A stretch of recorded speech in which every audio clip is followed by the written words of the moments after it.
Neil from Essex here to show you the Kubota BX tractor we almost never recommend. This tractor is a little misunderstood around here, and with the changing market dynamics that we've seen in the industry here in the last year or two, I think it might be a machine that might be worth considering now. So take a minute with me here this morning. We're going to tell you why we almost never recommend this tractor, but it may actually be right for you. Essex, a helping hand with your land. As salespeople, we generally think of the BX series tractor as a subcompact, right? But there's actually some cases here where there are some stripped down models in this range that we should think of as garden tractors. You notice right here on the fender something is missing. Most every BX tractor is going to come through with a loader valve installed on it. Now that loader valve is going to operate the hydraulics for the front loader, but is also going to be used if you put any front attachments on the machine, say a front snowblower or front blade. Those same hydraulics are used to operate those attachments. You can order these tractors though in configurations from Kubota with no valve on it. There might actually be some sense in that. If you're looking for a garden tractor, the options in the market for garden tractors today have become very limited, or those options that are out there have become very expensive. And by de-optioning a subcompact tractor, you can actually have a very heavy-duty garden tractor alternative.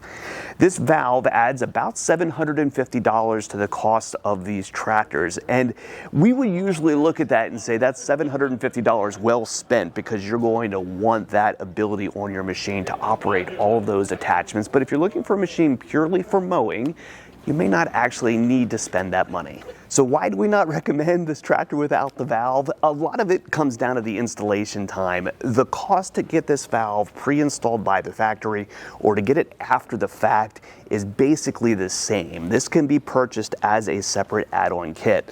But looking at the valve right here, it's pretty easy to see that this thing is a bear to install. It's a very nicely integrated into the tractor.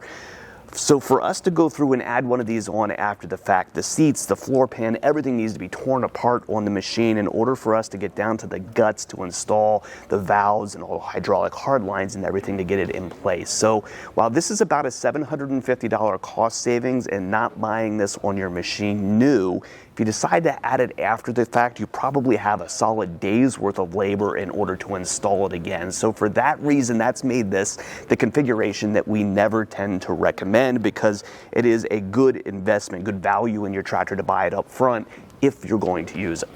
Now, I told you some of these market dynamics have been changing lately, and we're starting to look at this tractor a little bit differently now. That's partly because we've been having availability problems with Kubota's GR series tractor. The GR2120, their four-wheel drive diesel garden tractor with glide steer, has not been readily available to us here for some time now. Now, I'm going to get some pricing here this morning for all of this to make sense. Now, this pricing here is in the first quarter of 2023. Pricing changes. If you're watching this video years from now, this probably isn't current anymore. But at this time, a GR2120 with a 54-inch deck would have a manufacturer list price of $11,599. Now, being that machine is unavailable and is a little light duty for some of the applications that we see it sold into, we've started to look at a stripped down BX1880 as a possible alternative to that. And interestingly enough, if you go through and you look at this tractor without the loader valve on it and equipped with that same 54-inch wide deck, one of these is going to come through at $13,900. So you basically have a $2,300 price difference between a GR series garden tractor and an entry-level BX. Now, entry-level BX is going to come with a bunch of features here that I'm going to point out to you, but it's also going to come through with better financing. Today's financing for a GR is down in the 36 to 48 month range, where you typically find lawn equipment, but you're going to see BX series tractors in that 60 to 84 month range. You're going to have much better financing options and much better cash discounts as well that make this a lot closer financial comparison than even the numbers themselves make it sound like. So there's some pros and cons when we move from a garden tractor into a little bit bigger machine like a BX. We could look at the back end of the tractor here. You're going to see a lot more heft in the rear end of this machine than what's going to be typical in a garden tractor. You're also going to see a standard 3-point hitch in PTO. Some garden tractors can have, say, hydraulic PTOs or add-on 3-point hitches put on the back of their machine, but it's usually it's some pretty significant added cost. And the definition of a subcompact tractor usually includes this as standard equipment, so it comes through at a really good value. You're going to have a little bit longer wheelbase, usually a little bit larger tires, a lot more meat in the tractor, so these are going to come through weighing more, as much as about 50% more base weight than what a mowing-oriented machine may. And for that reason, it's not going to be quite as nimble. Garden tractors tend to be kind of made a little bit more to stay in that lawn-type environment and not do quite as heavy-duty work as what this machine is going to. So it's going to feel a little bit more clumsy, maybe. Not maybe no mow quite as nice as a more purpose-built machine would, but for a little bit more money, you're getting a piece of equipment that's a lot more heavy-duty, a lot better built, and is going to handle a lot wider range of heavy-duty implements. Now, some months ago, we did a video entitled "The Death of the Garden Tractor" and explained how a lot of the market for those machines has moved up into these subcompacts. And today, the models that are left in that garden tractor range tend to not be the best value for your money, in my perspective. The biggest competitor that we would have here in this space is Deere with their X700 series.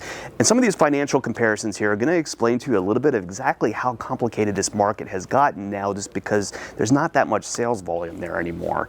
The cheapest Deere that we can get that kind of starts to compare to the price range that this thing sits in is their X730. Now that machine at $12,189, $1,000 more expensive than what this machine comes through in its base configuration, is still going to offer a gas engine, not diesel.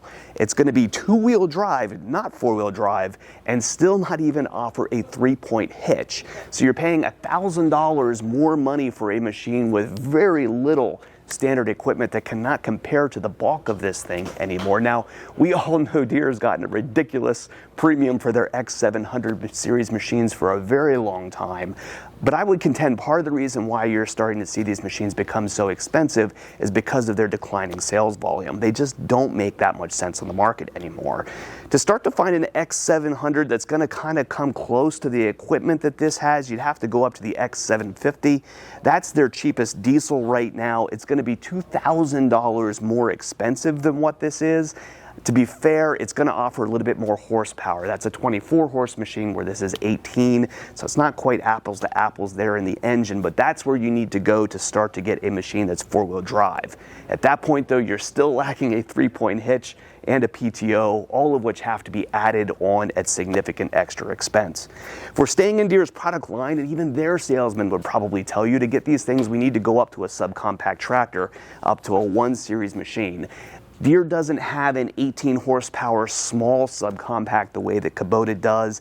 You need to spend an extra $2,000 more before you get into their entry-level 1 Series tractors. So when you look at this world of garden tractors, right, the garden tractor line has kind of died, but Kubota has got this kind of stripped down low-end subcompact here that really fills that niche really nicely.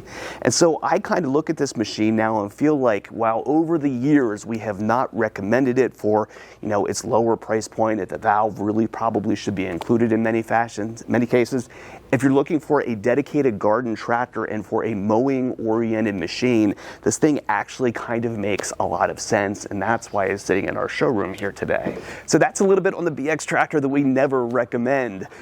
Markets continue to change, and today I think this thing has a little bit more of a place than it ever has before, and so yeah, you'll start seeing them sitting around our stores here in the future. If you're shopping for a piece of equipment and we can help, or you have parts or service needs for any equipment that you've already got, give us a call at Messick's.